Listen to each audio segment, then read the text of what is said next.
Our neighborhoods and neighbors have taken on a whole new meaning over the past few months. We've seen neighbors band together to lend a helping hand and neighborhoods rally around beloved businesses, meaning that actions have sparked change. And that's why Nextdoor and 11Alive are pulling together community leaders to talk about the pressing issues facing Atlanta neighborhoods, fueled by questions from the people who live there. We are really excited to be with you today on a lovely day in North Georgia. I'm your host, Jeff Hullinger, and I'm pleased to welcome our panelists. We have three distinguished members with us to talk about these important issues as it relates to Atlanta and Atlanta Metro. John Hope Bryant is with us. Of course, everybody knows John Hope Bryant in Atlanta, one of the most influential men in our city. He is on the top 100 list of the Atlanta Business Chronicle. Also, we have DeKalb County Commissioner Lorraine Cochran Johnson, who is, of course, well known in DeKalb County with Super District 7 and has been involved in a lot of media ventures over the years as well, knows our community so well. And we also are joined by a young woman who is making her mark in America. She has been on the Forbes list and Time Magazine list as one of the most important leaders in the country. Tamika Mallory is here. The Until Freedom founders. So we are grateful to have you guys here with us. So let's get right to it. John Hope Bryant, what roles do jobs and affordable housing and economic opportunities play in building better, safer, more productive neighborhoods here? Well, first of all, thank you for doing this. Thank 11Alive and Nextdoor for doing this. It's an incredibly important conversation, and you don't have anything without community. I once told the CEO of Nextdoor that if Dr. King had a Nextdoor, he would have had a global movement and not a Southern movement. And so I'm glad that Tamika is involved with this because she is really the heir apparent to her generation, and her specifically doing such a great job to what Coretta Scott King, Dr. Dorothy Height, Dr. King, and others had, John Lewis did, and using the power of technology and community to weave all these things together is incredibly important. You know, let's talk about where the problem then the solution of what you just said. Frederick Douglass remarked that the history of civilization shows, not the history of Black people, the history of white people or America, right? The history of civilization shows that no one people can well rise to a high degree of mental or even moral excellence without wealth. A people uniformly poor and compelled to struggle for barely a physical existence will be dependent and despised by their neighbors and will finally despise themselves. Hurt people hurt people. If I don't like me, I'm not gonna like you. And so you end up with a struggling class of people who manifest the worst elements that we all wanna point to, but we created that environment. We created it. What do we think, we say what no one ever says. What do we think a drug dealer is? He's not an illegal, unethical entrepreneur. You understand import, export, finance, marketing, wholesale, retail, customer service, security, territory, logistics. They just didn't have the shout that Steve Jobs had. Steve Jobs was in another neighborhood. He was adopted into a middle class tech neighborhood in Silicon Valley by the Jobs family. What is a gang member if not a frustrated union organizer? These are people with enormous skills and talents, but if you hang around 9 broke people, you'll be the 10th. And then, of course, we then blame poverty on the poor, and then the cycle repeats itself. We've got to have a new strategy, and that's why I love this conversation. Commissioner Lorraine Cochran Johnson. What are the biggest challenges that you envision in a post-COVID Atlanta? We are changed both economically as well as for commerce. I think healthcare has also been brought to the forefront, as well as service delivery and the future of the workplace. Currently across the United States, 66% of Americans are now working remotely. We will never be the same. Post-COVID is going to be far different. Even when we look at healthcare, one of the things that we found there is that COVID, it did shine a light. COVID didn't discriminate. But what we found is it did shine a light on many of the insecurities that are often faced as it relates to healthcare delivery by individuals that are Black and brown. Thus, there is often a disproportionate effect within that particular community. So how do we expand healthcare? As an elected official, these are all critical issues that we must wrap our minds around so that we are able to ensure that we have healthy communities as we move forward. So I think that the conversation will continue. I think over time, you will begin to see a lot of dynamic shift. And I think you will also see new and emerging legislation, right down to technology, as even in education. We have children that are learning now remotely. It is imperative that we have laws in place for the delivery of internet so that we have children who are not left behind. So I think we have a variety of issues that will be ongoing, and we will change how we do business, how we provide services, as well as delivery, and economics will forever be changed by COVID. Tamika Mallory, What role do neighborhoods play in building better bridges between community and civil service organizations? how does that look from your vantage point? Yeah, so first of all, I wanted to also thank Nextdoor and you all for putting this panel together and for having me to be on it. And there's a quote that I wanted to read that is very much in line with what John was saying. And it's a quote by Victor Hugo, who says that if the soul is left in darkness, sins will be committed. The guilty one is not he who commits the sin, but he who commits the darkness. And I think that quote is so powerful and important because when we ask the question, what should neighborhoods do to have closer, deeper, and better relationships with civil service organizations, the question is sort of backwards. The question really has to be, what are our organizations, what are our elected officials, what are these civil service outlets going to do to be closer to community?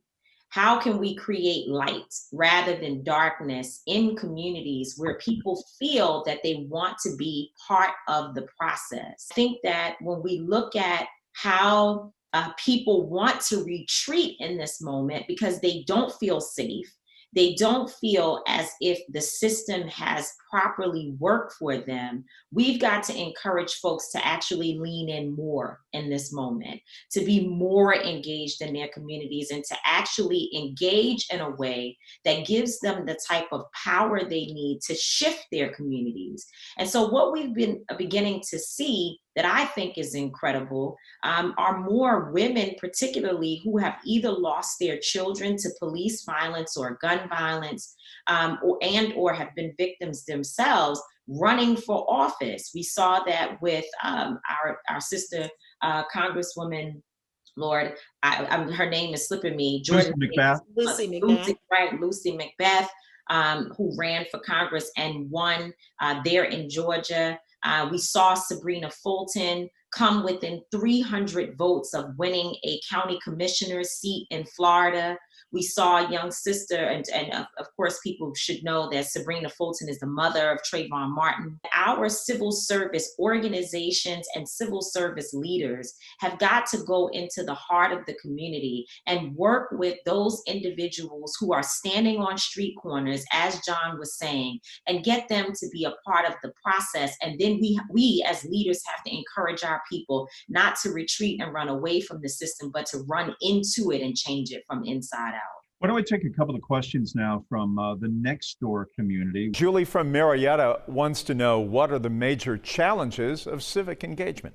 I'll just take one piece, and that is, I think, unfortunately, when I think about the folks who I work with, who are generally people who've experienced some trauma and are trying to find ways to make their voices heard, they have not always been educated about the process. They don't necessarily know how to engage on a different level. And so we were talking earlier that a lot of people know how to protest, they know how to organize, they know how to be civil rights agents. But when it comes to them having to actually engage in the next process of building stronger communities, there have been issues there where, and it's not that people are uneducated and can't learn, but they have been purposely prevented from learning about how the system operates. So I think one of the biggest challenges is making sure that as leaders, we are taking the time to ensure that people know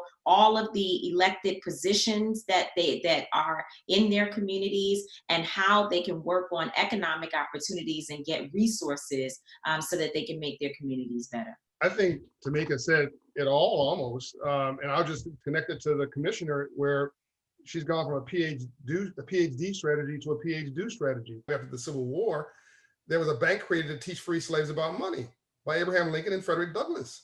That bank was, when Lincoln was killed the next month, the bank fell away. The vision of 40 acres and a mule fell away. So everybody in America got 40 acres, 50 acres each, actually, other than Black people. And then when it came to us, it was like, we'll catch you later. Then everybody else got a language of understanding financial literacy, small business, entrepreneurship, wealth creation. We didn't. So we're not dumb or we're not stupid. We're brilliant. When the rules are published in playing field level, sports, the arts, as an example, we kill it.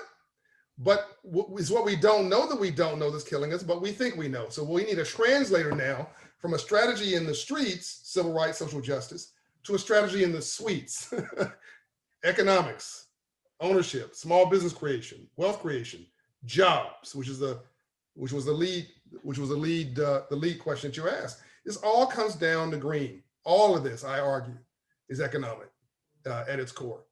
I would say being an elected official, Tamika, she hit the nail on the head as it relates to civic engagement for a long time, but I have great hope because I'm seeing a new community emerge where people want to be engaged, they're taking the time, but it also requires a lot of education on how individuals within community can partner with their local police officers, how they can understand how to better patrol their own communities so that you're taking ownership. Right. So as we move forward, I am seeing that there is a shift of the paradigm and people are actually being very proactive. And I must say that platforms like Nextdoor play a critical role in that conversation. What struck me about what the commissioner just said, and I wasn't smart enough to catch this, but she did, is Nextdoor is, I think, the largest private social network of neighborhoods in the world. Mm. And it is the one place where you get to talk to the Republican next to you, the Democrat next to you, the white person next to you, the liberal down the street, the police officer. In other words, everybody's siloed these days. If all you want to get is a certain kind of a news, then the social media, whoever is happy to feed it to you. And so now you're getting an echo chamber of what you already believed. And now you're angrier, you're more frustrated, you're more removed from your neighbor as relates to resolution. But through this network, you have, through the very nature of community, a way to have a real conversation so that people see that, well, it's not the boogeyman talking. That's just somebody who feels pained. Like, they remind me of my daughters. You look at Tamika, how could she not remind you of the best in America? How could you not? I mean, there's no cray-cray going on here. This is just people saying, for too long, we have felt like there's not been a voice. And anybody who doesn't feel like they have a voice for a while is going to push back. Look at my poor white friends who for 70 years didn't think they had a voice. They are in full volume now, but none of this solves anything. We've got to do something other than scream. We've got to talk. Carl from 5 Points is asking, what is the city of Atlanta doing to build stronger neighborhoods and the role of government? Well, in some ways, depending on the level of government you're talking about, it's actually working against building strong neighborhoods because we're talking at each other, not with each other. We're talking in silos. We are building up mental and psychological walls against each other versus bridges of understanding. We're not bringing each other together. And that should be at least one of the fundamental tenets of government. I think the local government has done an incredible job. The commissioner has done an incredible job talking to all of her constituencies, Black, white, rich, poor, conservative, liberal. The mayor of Atlanta, I think, has done a really good job in this environment. She has told, though, protesters, God bless you. Looters, knock it off. Black looters, white looters, knock it off. she has done a really good job of finding that balance. There's been a lot of leaders in this country who I think are echoing the right values, but we are falling far short of our potential and the glory of God. And I think neighborhoods is almost a holy creed. I mean, this is something it's not something you can do or need to do. It's something you gotta do. Otherwise, society as we know it falls away. That's my view. I think John hit it, that in some ways we're failing terribly. And the ways in which we're failing are very, very damaging. It can't be passed on as an afterthought. I think most people, again, don't trust the system, and they have very real reasons, because it is not so much individuals who are the problem. The entire system, the way that it currently operates, as many people say, is it's operating exactly as it's supposed to. And so we, in a lot of ways, have to look at not reform, but an overhaul of the system where we make some really, really significant changes so that these systems operate where all people can feel comfortable and feel as if they can trust those elected officials who, and I know I said I wasn't going to talk long, but I will say that I agree that many of your local electeds are trying to do amazing work on the ground, but they are, again, working within a system that has not worked for Black people. I'll say that, being new to government and coming from a corporate structure and a media background, one of the first things that I realized upon walking into the office was that personally, I felt that there had been a poor job of communication previously. And how do I go about engaging people? Because what you find is it doesn't matter what you've done if people don't know what you do. So for me, utilizing technology, and that's where, again, platforms like Nextdoor, your constant contact becomes very important. Organizing, because within every community, one thing that I've found is there is a core group of people who are on the front line, who understand the issues, who are the lifeblood of the community. Working strategically, and it totally takes strategic engagement. We have to be intentional as elected officials about engaging individuals. Also, them understanding how much we care. People don't care how much you know until they know how much you care. And there is a sense of sincerity there. And what I'm finding is when you actively engage individuals, they feel that they are a part of the process. They also understand more, I think, of the encumbrances that bureaucracy itself creates. It's not the easiest thing sometimes to immediately bring about change. But looking critically at all of those elements are really important. And if I could just jump in again on that, I agree with you, Commissioner, that the being visible is probably one of the most important points if we're going to heal relationships between neighborhoods and electeds and really try to bring people together. Being on the ground, there is no substitution for actually touching and feeling the people who you care about. And that is something, it's an unfortunate decision that Until Freedom had to make as we've been working on a number of cases across the country, from George Floyd to Breonna Taylor.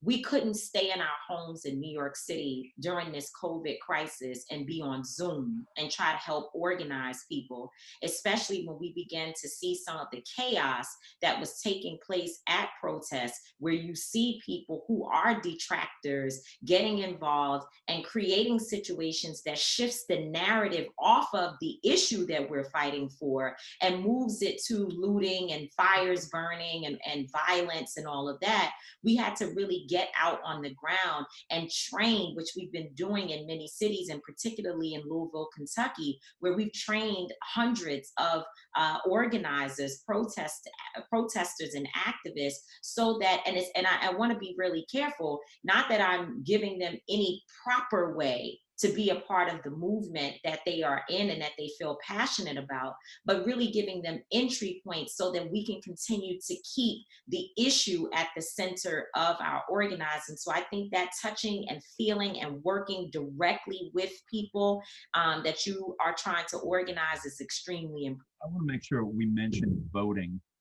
Very quickly, with all three of you, do you harbor great concerns about the ability for neighborhoods to be able to vote? You know, we saw the primary elections not that long ago. There were long lines, long wait times, some confusion, some chaos, unfortunately.